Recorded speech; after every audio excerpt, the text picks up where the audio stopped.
बहू और बेटी का घूंघट। मालती के घर में शादी का माहौल छाया हुआ था। आज उसकी बेटी रिया की शादी अनिकेत से होने वाली थी। रिया बेटी, तू तैयार हो गई? बारात आ चुकी है। रेडी हूँ माँ। मालती रिया को लाकर मंडप में बैठा देती है। तभी रिया की होने वाली सास शालिनी उसे घूर घूर कर देखते हुए अपने पति हरि से बोल पड़ी, क्यों जी, यही लड़की पसंद आई थी तुम्हें? इनके घर में घूंघट की रीत रिवायत नहीं है क्या? कैसे मुंह दिखा रही है? अरे भाग्यवान, तुम भी इस खुशी की घड़ी पर क्या घूंघट की बातें लिए बैठी हो। हरि के ऐसा कहने पर शालिनी मन ही मन कहती है, कोई बात नहीं, एक बार बहुरानी के पाँव मेरे घर में पड़ जाए, फिर रीत रिवाजों में तो ढलना ही होगा। शालिनी स्वभाव से बहुत ही सख्त थी और कहीं न कहीं आज भी वो पुराने जमाने में जी रही थी। वहीं रिया जमाने के साथ चलने वाली लड़की थी। अब देखना ये था कि क्या रिया ससुराल के रिवाज में ढल पाएगी। कुछ ही देर में अनिकेत और रिया की शादी हो जाती है और विदाई के समय जैसे ही बहू गाड़ी में बैठने जा रही होती है, तभी शालिनी जबरन खींचतानी करके रिया का लंबा सा घूंघट कर देती है। नहीं बहू, घूंघट से अपना चेहरा बाहर मत करना। अब तुम बेटी नहीं बल्कि बहू हो, हमारे घर की इज्जत हो, और घर की इज्जत पर्दे में अच्छी लगती है। रिया सर हिलाकर हाँ कर देती है, मगर इतने लंबे घूंघट में उसका मन खींचा जा रहा था। घर आकर शालिनी ने अपनी बहू का स्वागत किया और इसके कान में फुसफुसाते हुए कहा, बहू, गलती से भी तेरा घूंघट सर से सरकना नहीं चाहिए। पूरा घर रिश्तेदारों से भरा हुआ है। तुझे नहीं पता, अगर तेरा जरा सा भी घूंघट खींचा तो रिश्तेदारों के सामने हमारी हंसी उड़ जाएगी। ठीक है माँ जी, मैं घूंघट का पूरा पूरा ध्यान रखूंगी। अपनी सास के कहे पर रिया घंटों घूंघट में बैठी रही। उसका पूरा चेहरा पूरी तरह से पसीने से भीग चुका था, मगर शालिनी को तो बस अपने रिश्तेदारों की पड़ी थी। जैसे तैसे रस्म खत्म हुई और रिया अनिकेत के साथ कमरे में आ गई। अनिकेत ने जल्दी से फैन ऑन कर दिया और कई घंटे घूंघट में रहने के बाद रिया ने सुकून की सांस ली। मुझे माफ कर देना रिया, तुम्हें इतनी देर तक घूंघट में रहना पड़ा, मगर मैं माँ को समझा दूंगा। नहीं अनिकेत, तुम माँ जी से कुछ मत कहना, मैं ठीक हूँ, घूंघट ही तो है। रिया ने अनिकेत के आगे घूंघट में होने वाली परेशानी को झुठला दिया, क्योंकि वो नहीं चाहती थी कि अनिकेत और शालिनी के रिश्ते में कोई झगड़ा हो। अगली सुबह रिया जल्दी उठकर ससुराल का सारा काम खत्म करके नहा धोकर रेडी होकर किचन में आ जाती है। तभी उसकी सास शालिनी बुरा सा मुंह बनाकर कहती है, अरे नहीं बहू, ये कैसी साड़ी पहनी है तूने? देख तो इसका पल्ला कितना छोटा है, और तूने घूंघट क्यों नहीं किया? ओहो माँ, अब कौन सा घर में रिश्तेदार हैं जो भाभी को घूंघट करना पड़े? तू चुप कर नताशा, तेरे कॉलेज का समय हो गया, तू जा। और बहू, तू चल मेरे साथ। शालिनी रिया को अपने कमरे में लाकर उसे मोतियों से भरी हुई भारी सी साड़ी देकर कहती है, ले नहीं बहू, जल्दी से ये साड़ी पहन। मगर माँ जी, ये साड़ी तो बहुत भारी है, इसलिए गर्मी के हिसाब से मैंने ये शिफॉन की साड़ी पहनी थी। रिया ने अपनी सास के सामने अपनी मर्जी ही रखी थी। तभी शालिनी गुस्से में बेचारी बहू पर बिगड़ पड़ती है। बस नहीं बहू, ये तेरा मायका नहीं जहाँ तेरी मर्जी चलेगी, ये तेरा ससुराल है और ये तुझे वही करना होगा जो मैं कहूँगी। और रही बात घूंघट की, तो घूंघट इस घर की सालों पुरानी परंपरा है। जब सालों पहले मैं इस घर में बहू बनकर आई थी तो मैंने भी एक बड़े वक्त तक घूंघट किया है, और तुझे भी करना होगा। इस तरह शालिनी बड़े ही कड़े शब्दों में अपनी नई बहू पर लंबा घूंघट करने की बात थोप देती है। अपनी सास का ऐसा रवैया देखकर रिया का मन छोटा हो जाता है, जिसके बाद वो अपनी सास की दी हुई साड़ी पहनकर भरी गर्मी में रसोई में खाना बनाती है। तभी नताशा कॉलेज से लौट आती है और किचन में आकर कहती है, ये क्या भाभी, आपने इतना लंबा घूंघट क्यों किया है? माँ जी ने कहा है नताशा। ऐसे ही दिन बीत जाते हैं और रिया की ननद नताशा की शादी हो जाती है। तभी शालिनी अपनी बेटी के ससुराल जाने वाले सामान सजाते हुए कहती है, नताशा बेटी, मैंने तेरी सारी ड्रेसेस डाल दिया है, इसमें तेरे crop top, long top, jeans और बाकी कुछ हल्की साड़ी भी है। अपनी सास का ऐसा फर्क देखकर रिया को बहुत बुरा लगता है, जिसके बाद नताशा अपनी ससुराल चली जाती है। ऐसे ही दिन ढलते जाते हैं। एक दिन रात की रोटियां बनाते वक्त रिया का हाथ गर्म तवे पर पड़ जाता है और वो दर्द के मारे रो पड़ती है। माँ, मेरा हाथ। रसोई में आ रही आवाज सुनकर हरि और अनिकेत भागते हुए वहाँ आ जाते हैं। तभी शालिनी भी वहाँ आती है। अरे बहू, तू ठीक तो है? जी बाबूजी, मैं ठीक हूँ। रिया, क्यों झूठ बोल रही हो? अरे तुम्हारा हाथ जल गया है। अरे जरा सा हाथ ही तो जला है, इसमें कौन सी बड़ी बात हो गई जो तुम दोनों बाप बेटे ने सारा घर सर पर उठा रखा है। अरे भाग्यवान, कभी कभी तो तुम हद ही कर देती हो। क्या हो जाएगा जो बहू घूंघट नहीं करेगी? घूंघट के कारण उसे कुछ भी सुध से दिखता नहीं। कभी रोटी बनाते वक्त हाथ जल जाता है तो कभी बर्तन मांजने में हाथ कट जाता है, और ये सिर्फ तुम्हारे घूंघट के कारण है। आजी तुम तो चुप करो, ये कोई अनोखी है क्या जो घूंघट नहीं करेगी? अरे बहू है इस घर की, और बहू को थोड़ी बहुत तकलीफ उठानी पड़ती है। शालिनी के जिद पने को देखकर हरि और अनिकेत वहाँ से चले जाते हैं। ऐसे ही दिन बीत जाता है, मगर रिया के लिए कुछ भी नहीं बदलता। तभी कुछ ही दिनों में नताशा अपने मायके आती है। उसका चेहरा एक बड़े ही लंबे से घूंघट में ढका हुआ था, जिसे देखकर उसकी माँ शालिनी कहती है, नताशा बेटी, तूने इतना लंबा चौड़ा घूंघट क्यों किया है, जिस कारण तू सही से चल फिर भी नहीं पा रही? मेरी सासू माँ ने कहा है कि मुझे घूंघट में ही रहना है। अरे ऐसी कैसी सास है तेरी, जरा मैं बात करती हूँ। उसे मेरी बेटी की अपनी भी कोई मर्जी है कि नहीं? इसमें कौन सी नई बात है माँ? बहू बनने के बाद एक लड़की की अपनी मर्जी कहाँ रह जाती है? उसे बहुत कुछ झेलना पड़ता है, क्योंकि ससुराल मायके का घर आंगन नहीं। माँ, जहाँ एक लड़की अपनी मर्जी से जी सके, अपनी मर्जी के कपड़े पहन सके, उसे 6 मीटर की साड़ी और गज भर के घूंघट में बांध दिया जाता है। चाहे हंसकर या रोकर, हम बहुओं को हर हालत में ससुराल के हिसाब से चलना पड़ता है। नताशा की ये बातें शालिनी को आईना दिखा जाती हैं, और उसकी आंखों पर नई बहू पर थोपी गई जिद छलक उभर आती है, जिसके बाद शालिनी को अपनी गलती का एहसास होता है और वो बोलती है, नताशा बेटी, तू सही कह रही है। एक तरफ तो मैं चाहती हूँ कि मेरी बेटी अपनी मर्जी से जिए, और वहीं अपनी बहू को दबाए रखने के लिए उसे घूंघट की घुटन भरी जिंदगी दे रही हूँ। मगर अब मुझे अपनी गलती का एहसास हो गया है। मैं जानता था भाग्यवान कि एक न एक दिन तुम अपने हाथों से अपनी बहू का घूंघट खुद ही हटाओगी। ये तो बहू का बड़प्पन है जो वो तुम्हारी इतनी इज्जत करती है, जो तुम्हारी खुशी के लिए घूंघट में घुट घुट कर जी रही है। ये सुनकर शालिनी की आंखों में आंसू भर आते हैं, और वो अपनी बहू रिया के पास आकर उसका घूंघट हटाती है।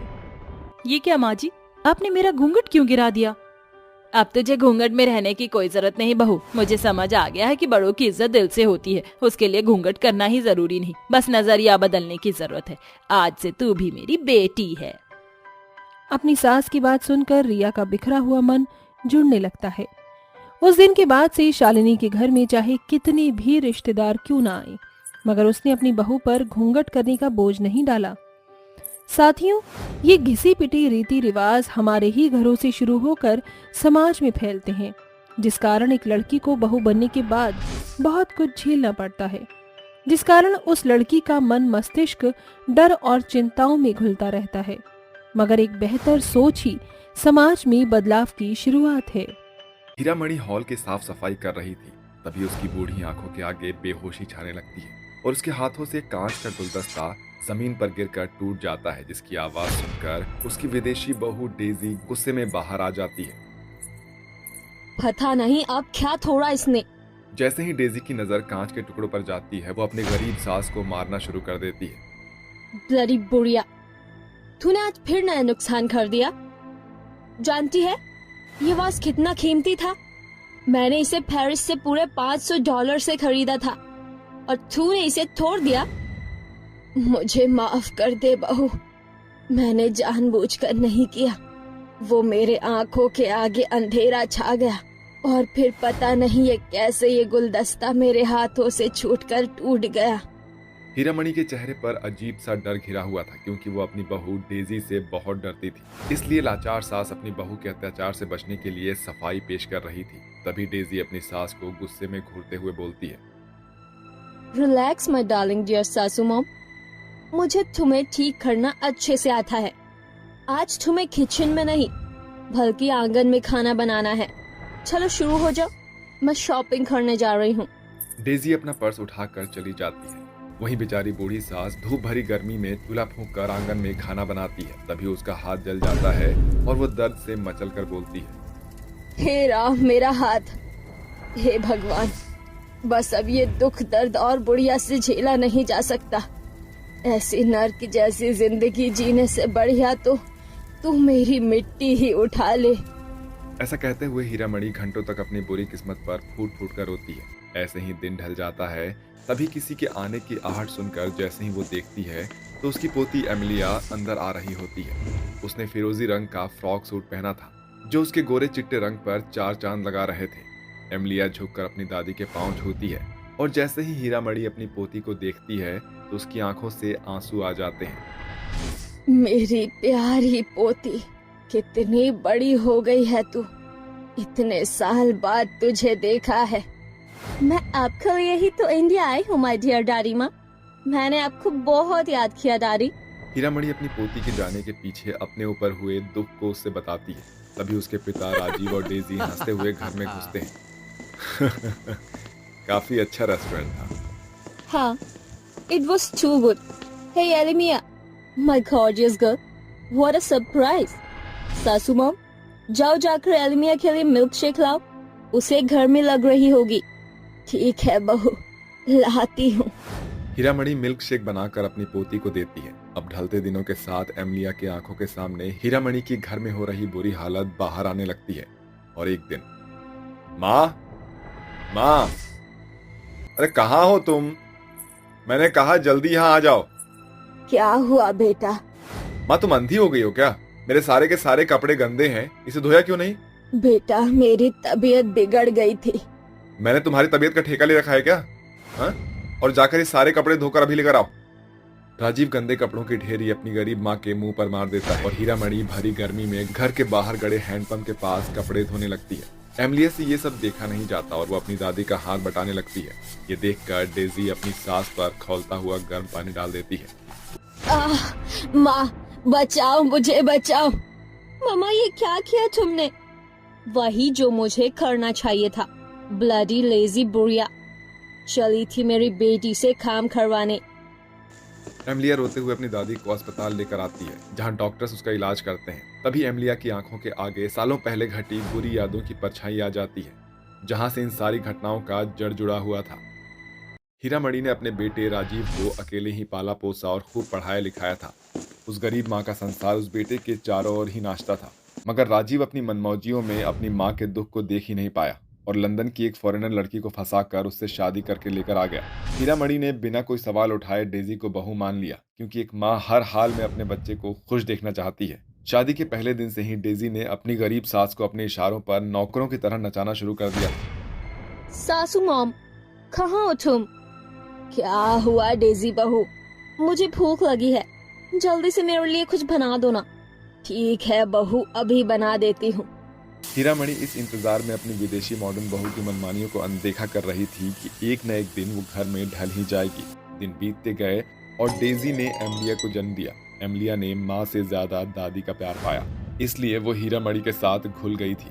अब ये बात डेजी को खटकने लगी और एक रात, अरे मिया, कम ऑन, अपने कमरे में चलो। No, I am not going anywhere. मुझे डैडी के पास सोना है। बहू, अगर इसे मेरे पास सोना है तो सोने देना। यू जस्ट शट अप सासू मॉम। डेजी एमिलिया को खींचकर अपने साथ ले आती है और दोनों दादी पोती एक दूसरे के लिए रात भर रोते रह जाते हैं। अगले दिन डेजी और राजीव एमिलिया को उसकी बूढ़ी दादी से अलग करके उसे विदेश भेज देते हैं। उस दिन एमिलिया ने ठान लिया था कि वो पढ़ लिख कर अमीर बनकर अपनी दादी को सारे दुख तकलीफों से बाहर निकाल लेगी। समय बीतता गया और एमिलिया ने विदेश में सबसे बड़े सेंट मैरी स्कूल से अपनी पढ़ाई पूरी कर ली और होटल मैनेजमेंट का कोर्स करके एक होटल खोल लिया। डियर गॉड, हेल्प मी, बस मेरा ये होटल फेमस हो जाए। एमिलिया बचपन के दिनों में हमेशा अपनी दादी को खाना बनाते वक्त देखकर उनसे सीखा करती थी। अपनी दादी के हाथों के उसी टेस्ट को उसने विदेश के टुकड़ी में फैला दिया, जिसे कस्टमर ने उसके होटल के खाने की जमकर तारीफ कर दी। Wow, your foods are so wonderful. It's just amazing, so delicious. सचमुच आज तो विदेश में भी अपने देश के खाने का स्वाद आ गया। Thank you dear. मैंने ये सब कुछ अपनी दादी से सीखा है। एमिलिया का दादी हीरामणि के नाम से खोला गया होटल लोगों में तेजी से छा जाता है और एमिलिया बहुत ही अमीर हो जाती है। फाइनली अब मैं दादी को यहाँ ला सकती हूँ। आई मिस्ड यू दादी। मैं आ रही हूँ आपको लेने। एमिलिया के वापस आने के बाद हीरामणि की हालत इतनों सालों के बाद भी नहीं बदली थी। अचानक डॉक्टर की आवाज से एमिलिया यादों से बाहर आ जाती है। Doctor, how was my grandmother? वो ठीक है, जब से उठी है किसी एमिलिया का नाम लिए जा रही है। आप उन्हें घर लेकर जा सकती हैं। घर आकर एमिलिया अपना और अपनी दादी का सूटकेस पैक कर लेती है, जिसे देखकर राजीव और डेजी उससे पूछते हैं, एमिलिया तुम कहीं जा रही हो क्या? मुझे नहीं बताओगी? I am your dad. No, आप मेरे डैड डिजर्व नहीं करते। ये सुनते ही राजीव गुस्से से भरकर एमिलिया को थप्पड़ मार देता है। थैंक्स डैड, आपसे यही उम्मीद थी। अब मेरे होते हुए दादी माँ उनकी गुलामी नहीं करेंगी। लेट्स गो दादी माँ। एमिलिया अपनी दादी को लेकर विदेश लौट आती है, जिसके बाद डेजी राजीव को भी अपना असली रंग दिखाने लगती है और दिन भर kitty party, late night pubs. इस बीच राजीव पूरे घर में अकेला रह जाता है। बाय डार्लिंग, नाइट में मेरा वेट मत करना, I will be late. But Daisy तुम मुझे अकेले छोड़कर कैसे जा सकती हो? Oh please Rajiv, don't behave like dead babies. वैसे भी मैं तुम्हारी माँ जितनी महान नहीं जो पूरे जिंदगी घर में ही घिसी पिटी जिंदगी जीऊं। मेरी अपनी भी कोई लाइफ है। Goodbye. इतना बोलकर डेजी चली जाती है। उस रोज राजीव अपने किए पर फूट फूट कर रोता है और अपनी माँ और अपनी बेटी के पास विदेश आता है, जहाँ दरवाजे की घंटी बजती देखकर हीरामणि दरवाजा खोलती है। एक बड़े वक्त के बाद अपने बेटे को सामने देखकर हीरामणि की आंखें भर आती है। राजीव, मेरा बच्चा। मुझे माफ कर दो माँ, मैंने आज तक तुम्हारे साथ बहुत गलत किया। घर चलो माँ, तुम्हारे बिना सब कुछ सूना है। राजीव अपनी गलतियों पर पछताते हुए अपनी गरीब माँ के पैरों पर गिर जाता है और कहते हैं ना, भले पूत कपूत हो जाए मगर माता कभी कुमाता नहीं होती है। हीरामणि ने सब कुछ भूलकर अपने बेटे को गले से लगा लिया। एमिलिया हर हाल में बस अपनी दादी हीरामणि को खुश देखना चाहती थी, इसलिए उसने भी राजीव को पिता कहकर पुकारा और सभी अपने देश लौट आए। इतने दिन अकेले रहकर डेजी को भी परिवार के मायने समझ में आ गए थे, इसलिए उसने ना तो अपनी सास हीरामणि को काम करने के लिए कहा बल्कि खुद ही सब कुछ करने लगी। उसे भी अपनी गलती का एहसास हो गया। आई एम सॉरी सासू मॉम, मैंने आपके साथ अच्छा नहीं किया। I am so guilty.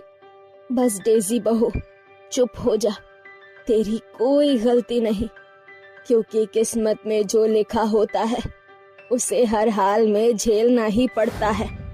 रिश्तों में अनबन होती है, लेकिन जो इस अनबन में भी साथ बना रहे उसे अपने कहते हैं। अब हम एक साथ रहेंगे। इस तरह एमिलिया की कोशिश से राजीव और डेजी को हीरामणि की कदर समझ में आ गई और आज दोनों दादी पोती अपने छोटे से परिवार के साथ खुशी से जिंदगी बिता रही है।